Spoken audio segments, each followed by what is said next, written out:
Hi, welcome to the Games Web. My name is Mark, and in this video I'm going to take a look at the Papsikels Exterminator models from Papsikels Patreon. Let's check it out.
Hi and welcome back.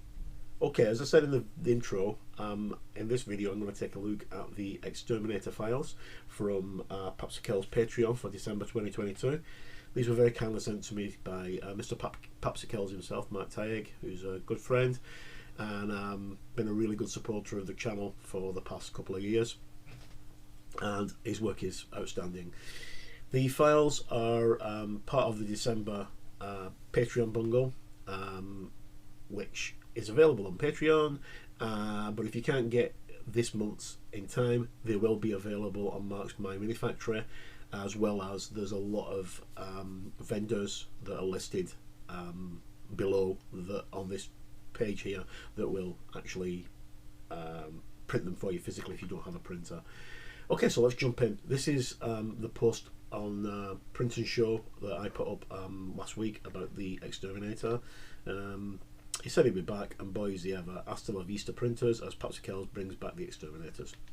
Okay, so there's a quick look at the gallery with some great images, and then, as I said, here's the official printing partners and merchant list.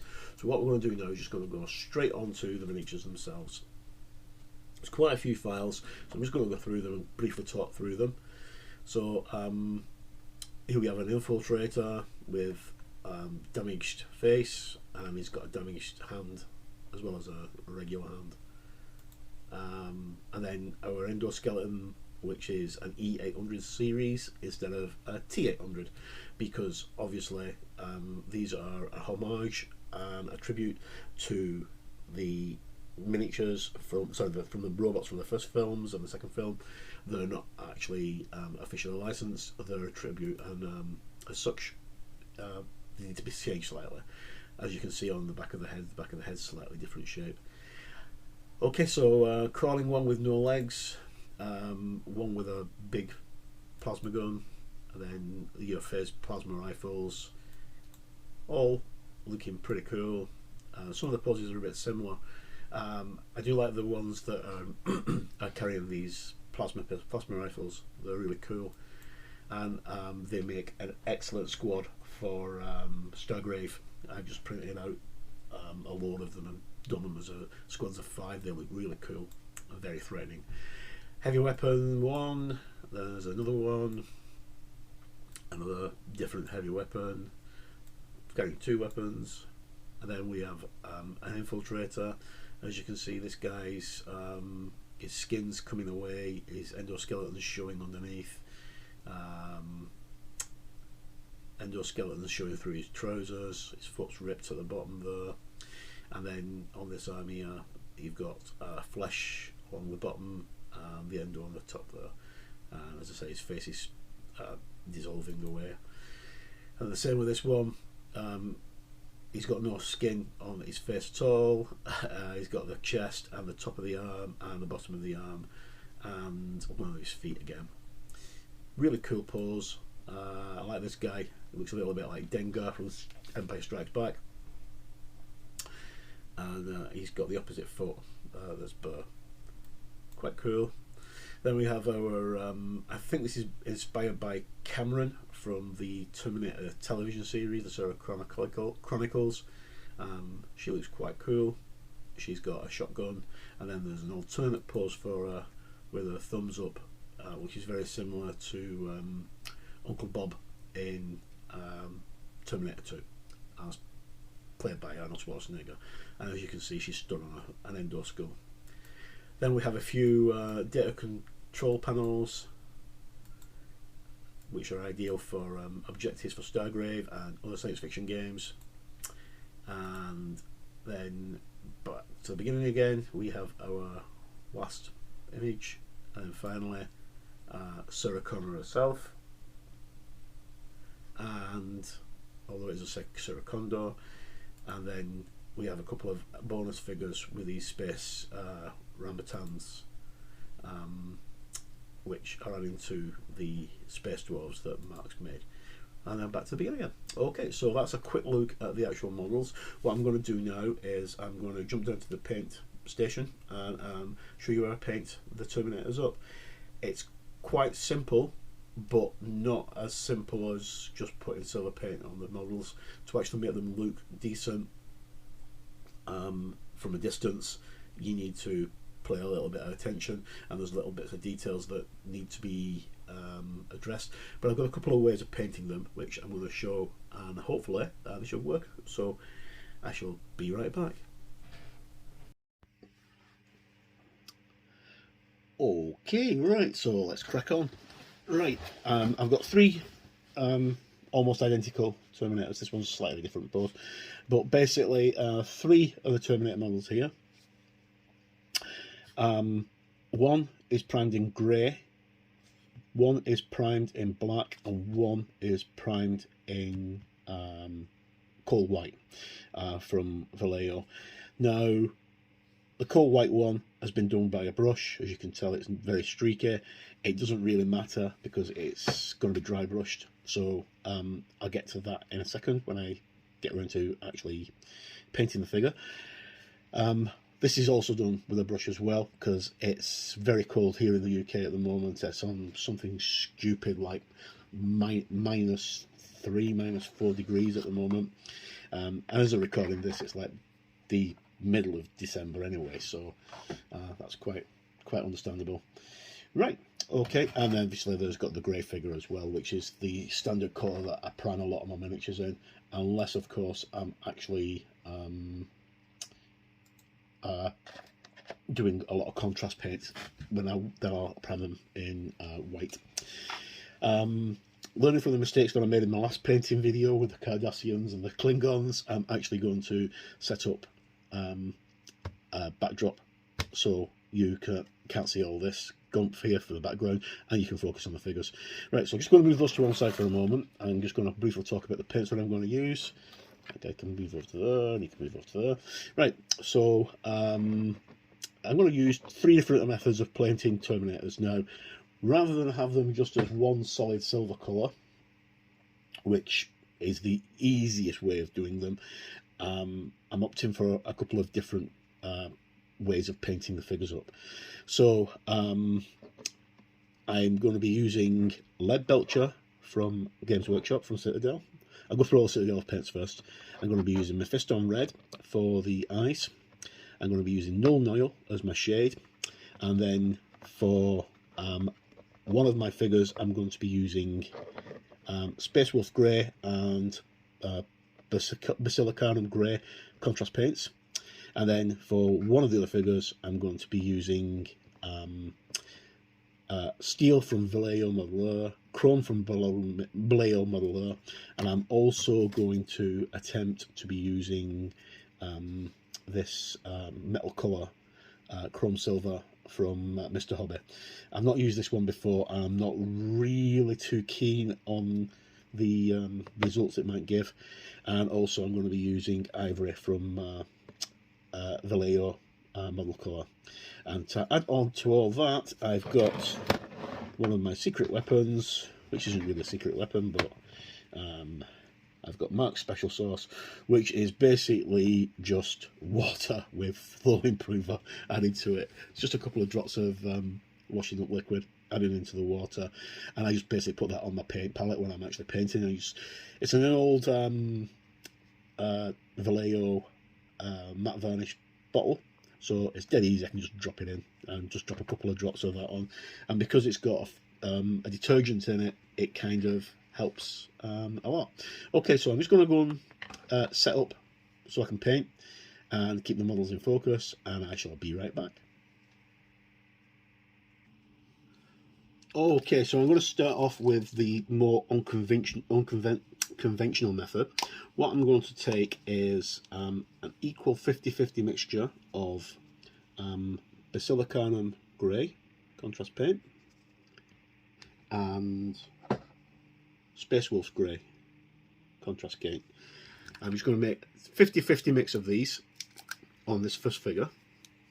I'm just going to pop this onto my palette, and I'm going to use a little bit of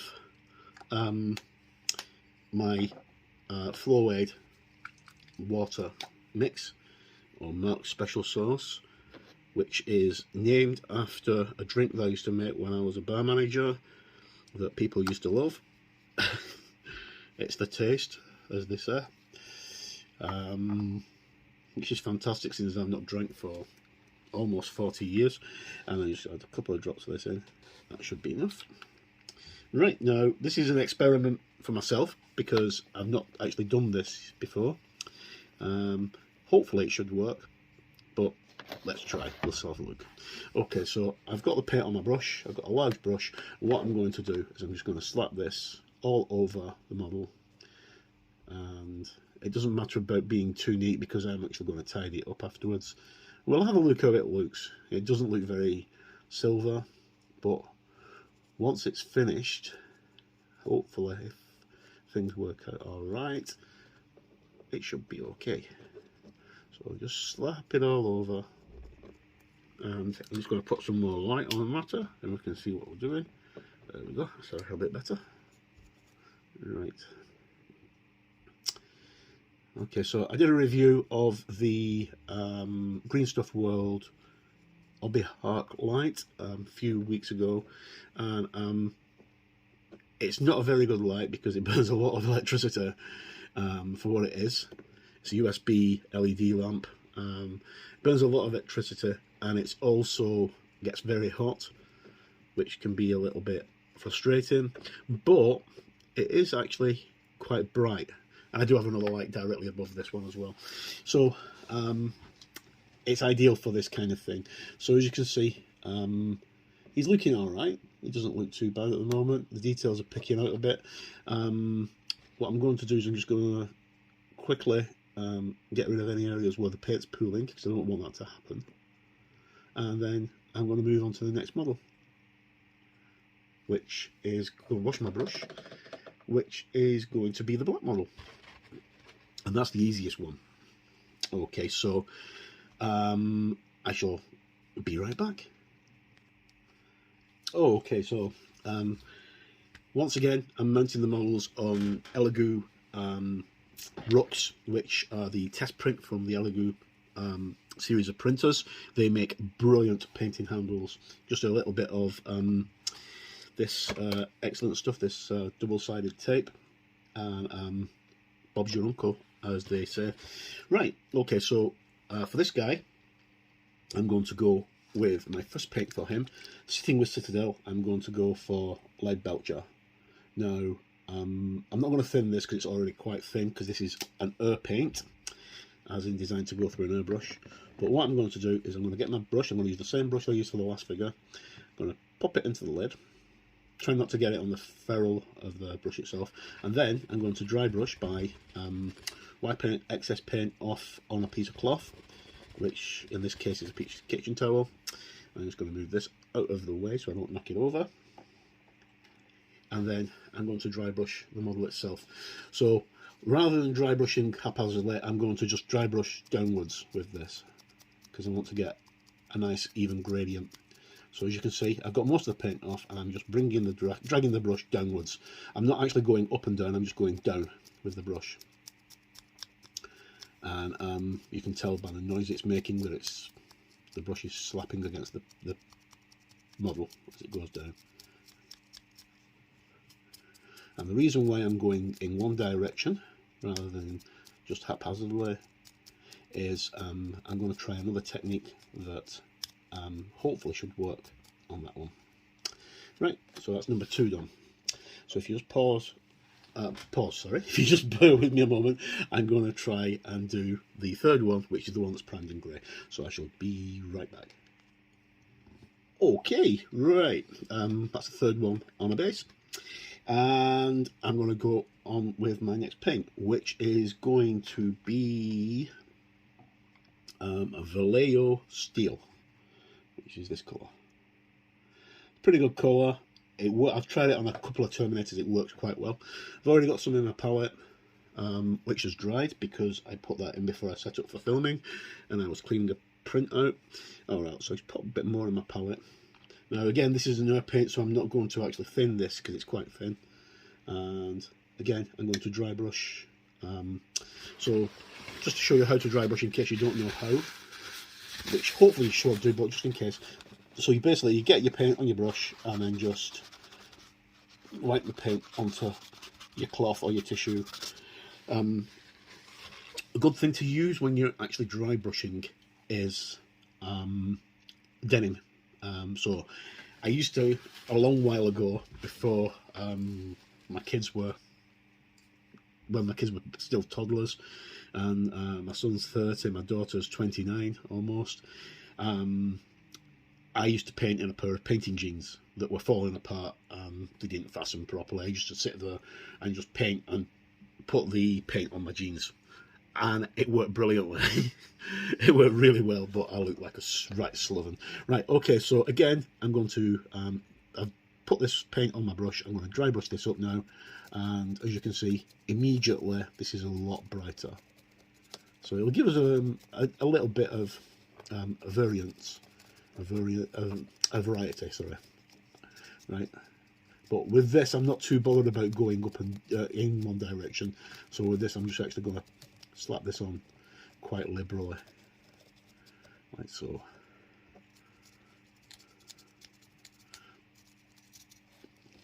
And I do need a bit more tape on this base because it's not stuck on very well.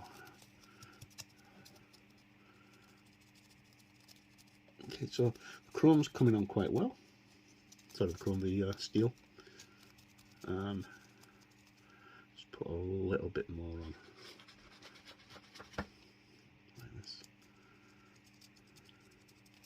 Now, of course, you could use any silver if you really wanted to, and you could really cut out the middleman. One of the things you could do is just spray your entire model with bolt gun metal, which doesn't exist anymore, lead belcher, or you could get a bolt gun metal, because I think Army Painter do bolt gun metal, a chainmail colour.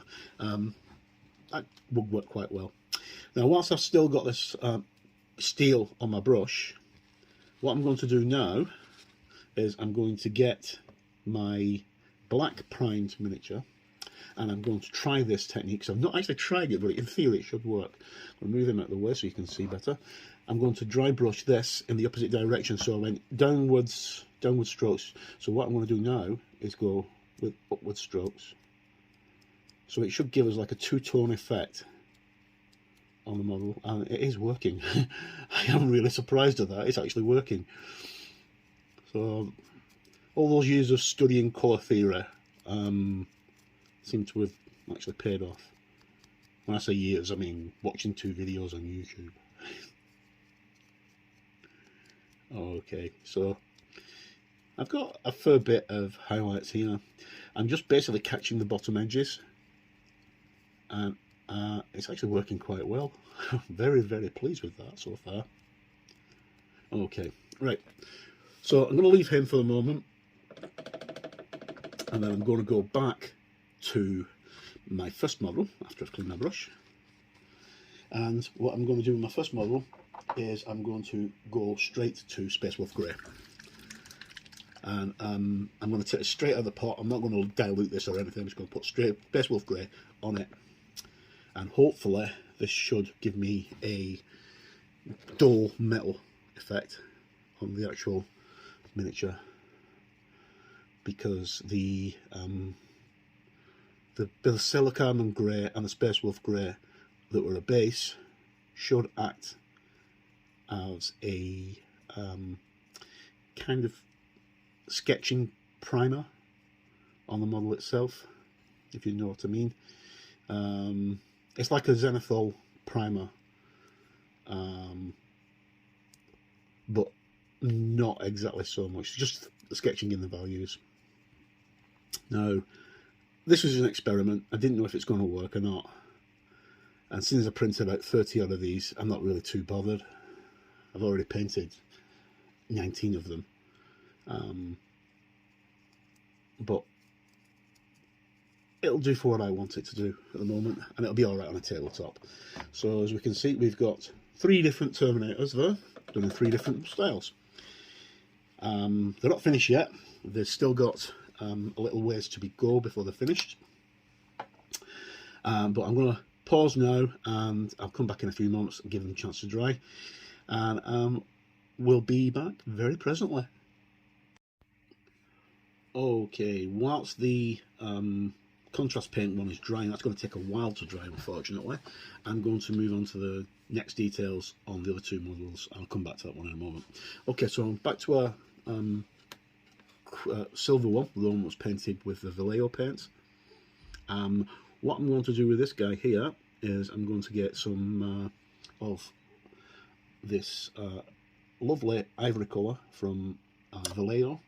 Now, rather than using white, I'm going to use ivory because it's an off-white colour, and I'm going to just very, very gently do his, not very gently, very carefully put a line where his teeth are, because the Terminators, especially the T-800s, do actually have teeth, so they can pass as humanoids. Okay, so I'm just going to get rid of that for the moment, because it makes it easier for me to actually hold. Right, and then I'm also going to use this off-white as a base for his eyes. I'm just going to put a tiny, tiny drop and a dot on each eye socket, like that. So, very difficult to do when you're holding the figure towards a camera, but as you can see, his mouth's done, but it needs tidying up, which I'll tidy up with the wash. It'll make it look a little bit better. I'm just going to quickly do this bit off cam because I found it easier. Okay, so that's that one, and then I'm going to do the same on this guy here again. This is the one that was done with lead belcher. So trying to paint very small details from such a distance away when you've got a poor vision is not easy. So again, just very briefly over the base of his mouth. I've probably made a complete shambles of it because I can't see what I'm doing, but I can tidy that up when I come to do the wash. Okay, and then his eyes. And his eyes are just a little tiny dot, because that acts as a base for the red. And I'll do the same on this guy because he's almost completely dry now. And because of the way the Basilicanum grey is, with a tiny drop of grey of white ivory like that, his eyes just pop up straight away because of the grey itself. And then this is going to be more of a non-metallic metal style, if you get what I mean, once he's done.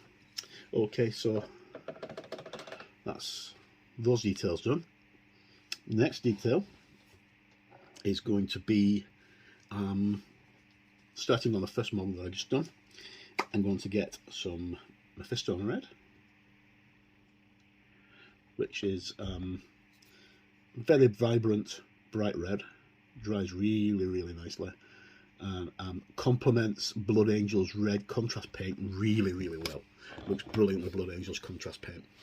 Okay, so back again to my first model, and all I'm going to do is just very gently dot in the eyes, not trying to get any major detail or anything though, just the little red glow where the eyes are. And I'm going to do that with all three models, and I'll be right back. Okay guys, right, so back again, and back to the final stretch now. What I'm going to do is I'm going to do some spot highlighting on this non-metallic body using Army Painter's Spaceship Exterior. I've not used this paint before, but I've run out of off-white paint. This is the closest I've got. It's a very light grey. Hopefully it should work.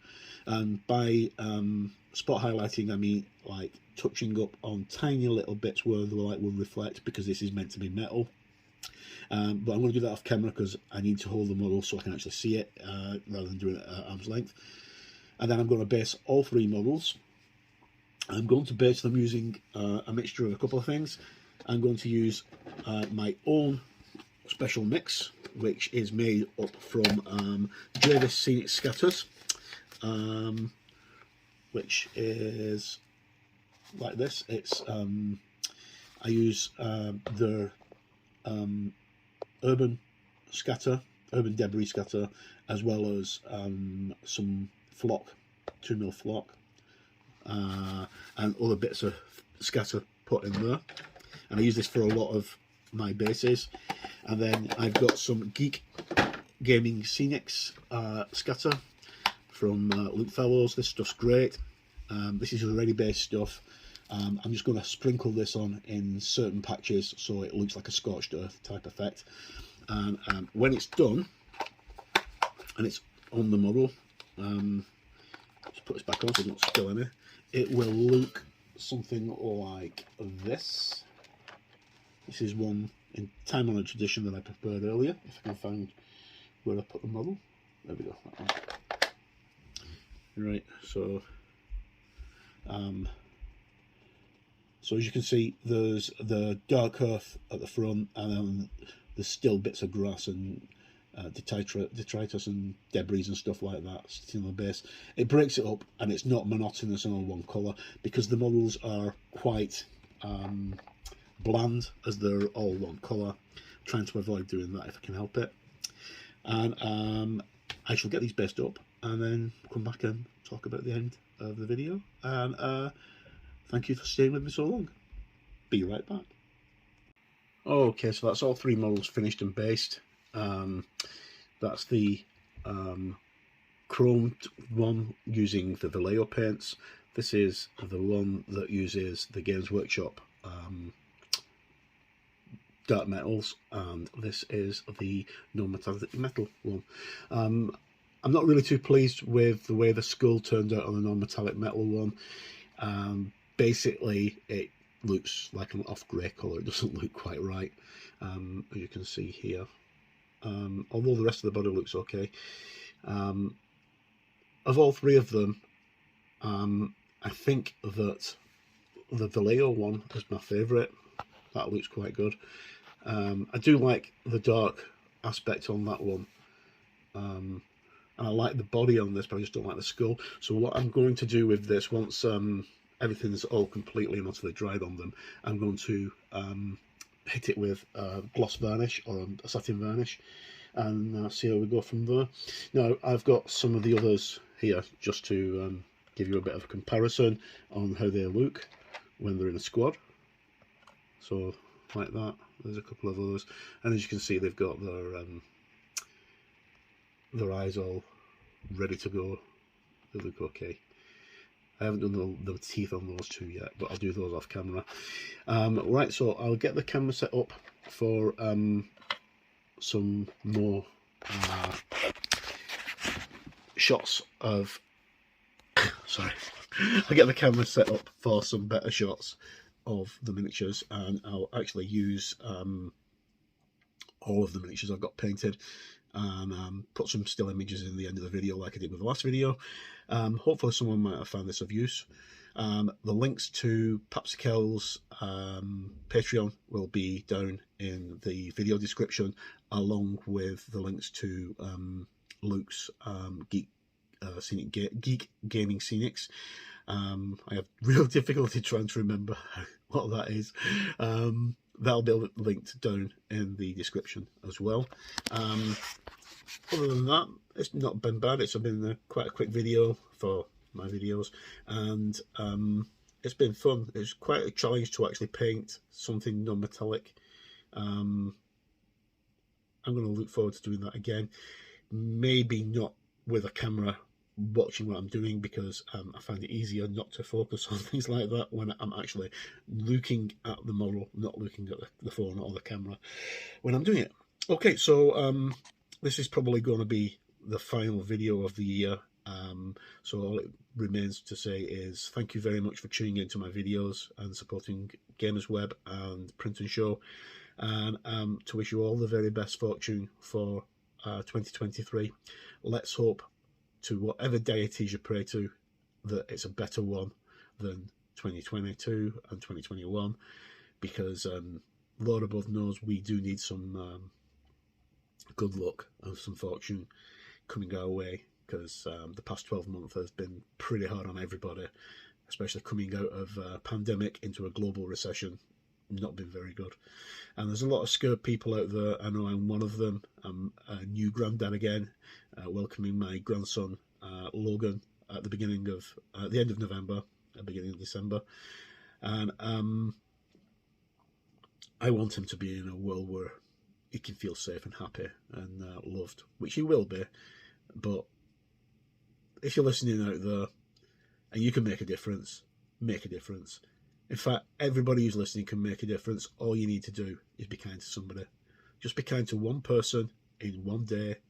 Every day, be kind to one person, and it'll have a knock-on effect. So as always, I've been Mark. Thank you for tuning in. No matter where you are in the world, stay safe, and see you in the next video. Bye.